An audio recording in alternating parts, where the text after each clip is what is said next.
grab this device along the way. It's great to see you. Really excited for this day. Thank you for coming. I know there are a lot of you who are here last year and virtually the year before, and we thank you for coming back. Charter has three pillars of the work that we do. The central pillars, one is AI and work, one is flexible working, and the third is inclusion. And we're going to kick off this morning. We're going to focus, you'll see throughout the day, we're going to visit those themes again and again. And we're going to start with the AI and work theme and come back to it throughout the day. So those of you who are regular readers of the Charter newsletter might recognize the man sitting next to me here. He's Jared Spataro. He's the Microsoft Corporate Vice President for Modern Work and Business Applications. Jared is sitting in an interesting chair because he is both at an organization that's making a lot of the generative AI tools that are coming to the workplaces. And Jared's responsibility is actually leading the efforts to bring AI to work, including research products, helping customers deploy and adopt them. But Microsoft is also a frontier organization in that Jared and his teams and his colleagues have actually been using a lot of these tools ahead of most of the rest of us. And we've had a series of conversations. We've come back to Jared because he's been reflecting on how this changes our jobs, how it changes actually the day-to-day work of management, and how it changes ultimately what the playbook for leadership looks like. So we're going to cover that ground in the conversation we're going to have now. Jared, thank you for joining us in real life. It is an honor to be here. It's so fun to see people. That's why I'm smiling up here. It's like I'm just getting back into seeing people in rooms. There's some people here. There's some great people here, smiling faces.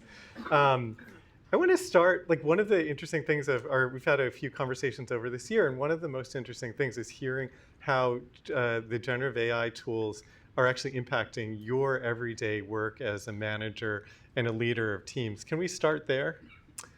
Yeah, I kind of feel like the life I'm living right now. I've been using what we call our Copilot now for, I don't know, about 9 months. And I feel like the life I'm living right now is probably the life that many workers will live in about 2 years. People are going to start to get the technology here almost immediately, but it's going to take a little bit of time.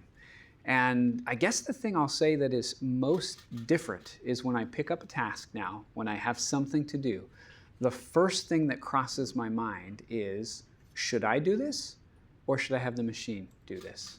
And that is a really interesting question. You have to understand what the machine can do. You have to understand what you're trying to accomplish.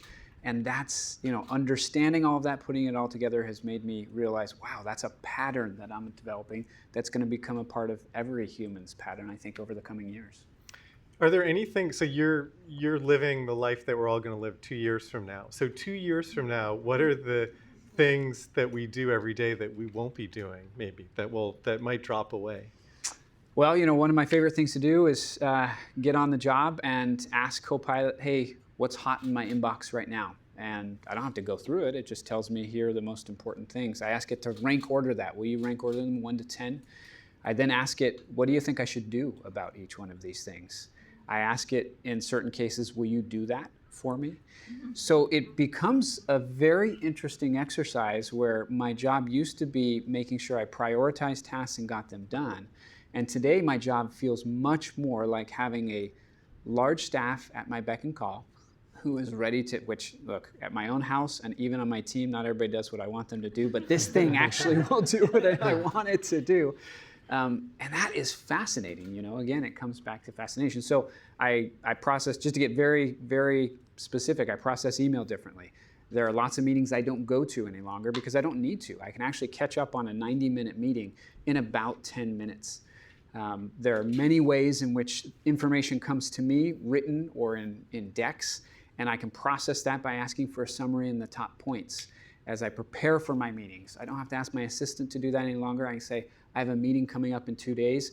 Can you give me all the pre-reads that people put together or any of the background, both from the web and internally? Like all of that set of things I just rattled off, that's new, and that's a new set of skills. I'm going to stay on meetings for a second because I think that's one of the, the fact is, and Microsoft's own research has showed this even more than before, we all spend our days in meetings. The quality of the meetings actually has gone down if you measure people actually performing other work during the meetings and not focused on the actual discussion.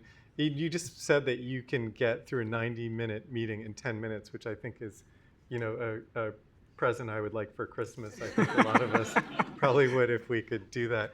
Can you spend another minute on how meetings change using these tools and how actually that changes how you think about your team and your own job, actually? For only $30 per user per month, you too can get. That's the end. That's the end. Well, and just to say that, not to commercialize here, but the tools that you're using next week actually are rolling out Correct. for $30 per user per month. That's for right. enterprise clients at Microsoft. So It's anyone right who wants top to get of me a brain Christmas for me. present, this is. Yeah, So let me talk about meetings. Yeah. Let me talk about meetings. There are two things about meetings that are interesting for us. Number one is one that is very counterintuitive, and it is the in-meeting experience. The in-meeting experience with an AI assistant changes in really significant types of ways. I didn't believe it the first time people told me about it. But having an in-meeting assistant that's listening and listens better than you makes very simple things very powerful. I'll give you, again, a very kind of granular example. I often will be thinking about things just as much as I'm listening in a meeting. That's very common for all of us. But I find that I may have missed, what Joan said or what Ted just added. You can easily say, hey, will you just tell me again exactly what Ted said 60 seconds ago? You can also ask it things like, boy, we've been talking for 15 minutes. Can you put in a table what you think are the major positions on this issue and where you think each person stands? Taking that information and sharing it with the people in the meeting changes the dynamic of the meeting. Sometimes people say things like, wait a second, you know what? Maybe it sounded like I actually am for this measure, but I'm a little bit more balanced. Can I explain my perspective? So it changes the actual course of the conversation and can change even the decisions that get made. You can be 15 minutes from the end and ask, can you summarize what decisions we've made and what we're going to do next? And paste that right into a meeting. Again, man, we've just never had anything like that. So that's the in-meeting experience, a tremendous change in the way meetings are happening. Then the post-meeting experience is fantastic. Whether or not you attended a meeting, you get a summary of a meeting and you can query that as if you're querying the meeting like a person. Can you summarize the decisions made? Can you tell me what Jack said? Can you tell me if there was any tension in the meeting? Did someone behave in a way that was unprofessional in this meeting? It actually raises lots of interesting human-oriented questions for us. And so I find myself not going to as many meetings because I really only want to know what my boss said or what was talked about in relation to this particular topic. It changes how I think about those interactions. And obviously the ripple on for human behavior too. If you know the meeting is being transcribed, you may think about a meeting differently, you might, and so forth. I want to shift to, you wrote a piece for Fortune recently, which made the kind of argument that I think is not intuitive for a lot of us, which is that some of the people who are best equipped to use these AI tools are those of us who are more gray-haired and not our younger, or losing our hair, or lost our hair, but not our younger Gen X and digital native colleagues. And it's not. Can you explain why that is? It's not immediately obvious because you just assume that someone who has lived their entire life in a digital context will much more quickly and intuitively adopt these tools. Yeah, I was surprised by this one. We expected what we would call digital natives to be very good at using these tools right out of the gate. What we found is that digital natives have been trained by the technology. That's interesting, right? Trained by the technology. So a simple example would be digital natives know how to use a search engine much better, typically, than someone in my generation, unless that person has learned also to be trained by the technology. So they know the 3 magic words to put into Google or Bing or whatever it is to get words out. The key skill for using this Copilot effectively essentially is the skill of delegation. You have to understand how to delegate to real people. And when you delegate, you don't delegate with 3 words. I mean, you can. I try that with my kids sometimes, and it doesn't work very well. But you delegate with context. You tell them, here's the situation I find myself in. Here's what I'm trying to accomplish. Please don't go down this route because it's a blind alley. I want you to perform it or give it to me in this format. All of those elements of delegation are really important. The second part of delegation, though, is you realize it's not what we would call a one-shot exercise. You don't delegate and get the perfect thing back. You delegate and get something back. And then you have to exercise judgment. Was that good? Was it bad? Where did they go wrong? And you have to give it additional information or additional direction. So that process of delegating to a person works very well with an AI agent, with an AI assistant like this. What we're finding is that people who are earlier in career, they just don't have that experience. They haven't done that, just like when I was 25 and new in the workplace. But those who, when you explain it to them, no, work with this like a new member of your team, very competent, they do very well with it out of the gate, and that was counterintuitive. We just didn't expect that. How do you think, I want to focus on skills for a second. I think one of the questions that some of us come to with some anxiety is like, what skills will be relevant for me, for my family, for my children, for my colleagues, for my organization in this 2 years from now, 5 years from now place? What is emerging for you as key skills that we should be investing in training people for, talking to our kids about over breakfast? I'm not sure you're going to talk to your kids about these, but I'll give them to you. So we talked about delegation, yeah. So put that as number one. Yeah. The second one that I think is interesting, that is also somewhat counterintuitive, I haven't written much about this yet, is the idea that the deeper and broader your domain expertise, the better you do with the tool. So in other words, and you can do this with ChatGPT that you have access to right now, if you know a domain and can ask very intelligent questions about that domain, you'll get much more substance out of the tool than if you're asking superficial questions. And again, that's a little bit different than what you find with, let's say, a search engine that's going to dump out a lot of stuff. So if you pick a domain of accounting or microbiology or whatever it happens to be and can ask specific questions, man, that thing becomes an incredible partner in working on problems or tasks. Yeah. So one of the things we'd say to people is like, don't think that this takes away from your ability to, or allows you to kind of have a cheat. Realize that you have to really dive into a particular domain. So that would be number two. And then as I think about where things are going, the third one that comes to mind is just a pure human skill of judgment. At Microsoft, we tell our people up and down, no matter how old or experienced you are, we pay you to exercise good judgment. We pay you to learn what good judgment looks like. We pay you to be practicing judgment in low-stakes scenarios so that in high-stakes scenarios you can exercise it well. And what you get back from this machine, we will tell you, is not always right. Isn't that amazing? Mm-hmm. Like, you're going to get back something that could be incorrect. And so we recognize, just like people provide that type of input to you, you have to be able to exercise good judgment and pull it all together. So it turns out those are very human skills in an age of machines. And we find that to be a very interesting theme right now, in that being more human in an age of machines is exactly where we're headed. It really aligns with what Erica was saying. I thought that was a very thoughtful lead-in.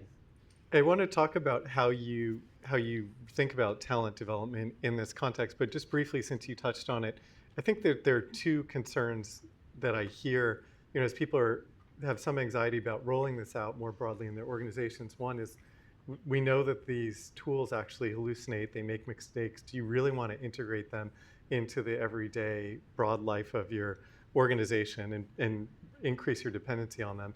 The second thing is the cost. And so it's $30 a month doesn't sound like a lot on one level, but on another level across an organization, it is a significant investment in Microsoft. We know from your earnings releases is spending billions and billions of dollars on this technology. So there's the two sort of hesitations I think people have. One are the errors, and two is the cost. And maybe you just quickly share your reaction to that. I'll just touch on it very briefly. When it comes to errors, yes, we are going to, with this technology, change people's relationship with computers. That's really important. Mostly computers have been deterministic.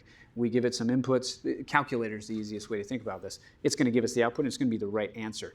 Computers going forward won't be deterministic. They'll be what we call stochastic, meaning statistically based. And the phrase that we've coined is usefully wrong.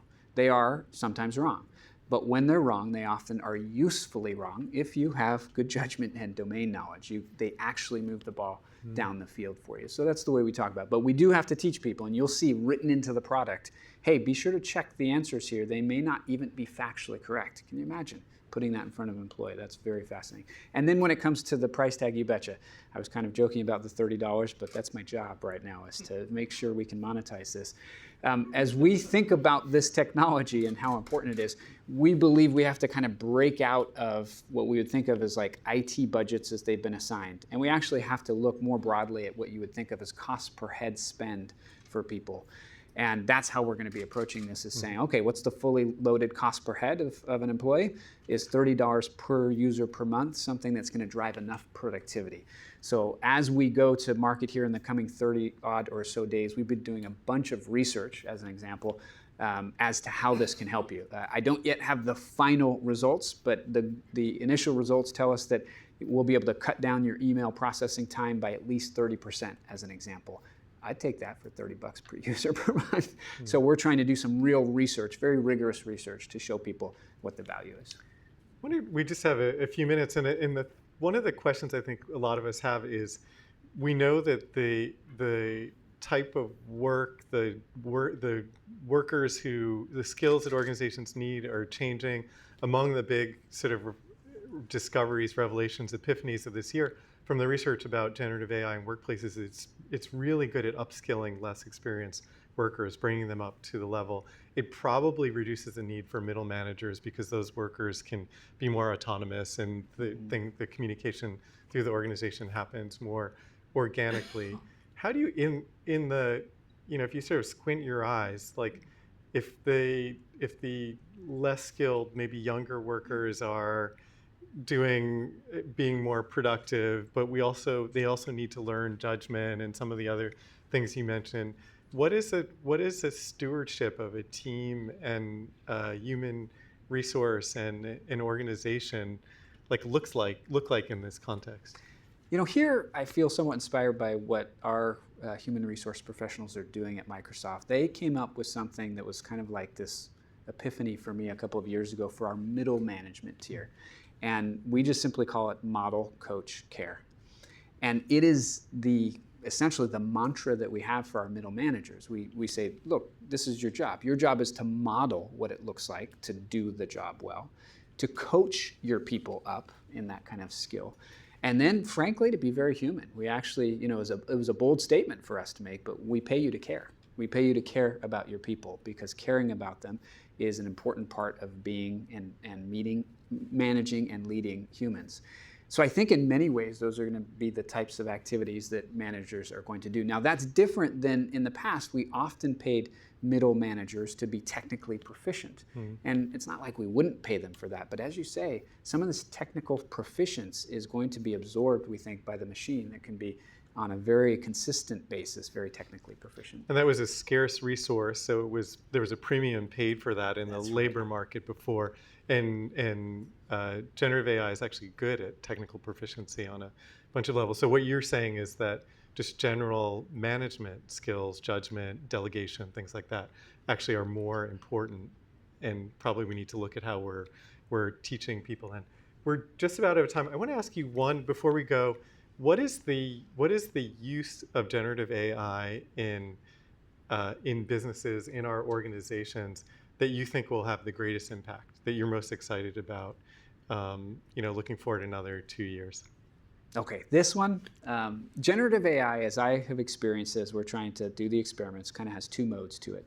There is the mode that is kind of, I would call it the reasoning engine mode. It's a good reasoner. It essentially is a college-educated reasoning machine. And that's good. That's going to help you with email. That's going to help you with kind of these daily productivity-oriented tasks. The place I'm most excited is the other mode. This is the mode that everybody kind of has poo-pooed, but it's the creativity mode. Wow, I've never seen anything like this in terms of creation. We're creating the thing by asking the thing what we should do next. We're creating the thing by co-creating with the machine. And I have never felt like I've had a better partner for learning and creation in my entire life. It gets me very excited. Almost every domain. This can help you to, as an individual human, be more creative than you can on your own. And that's amazing. I think if I were to sum some of the themes up, isn't it amazing that in an era or age of machines, what at least I'm seeing as a leading edge user is that it brings out our humanity, or can bring out the best of our humanity. That's at Microsoft what we're very excited about. thank you for this conversation. I hope we can continue these conversations, and we'll be revisiting a lot of these themes throughout the day with other folks here. I'm going to now ask Charter's managing editor, Carrie Ram Nazir, to come up, and we're going to shift to the next session. And thank you, Jared. Thank you, Kevin.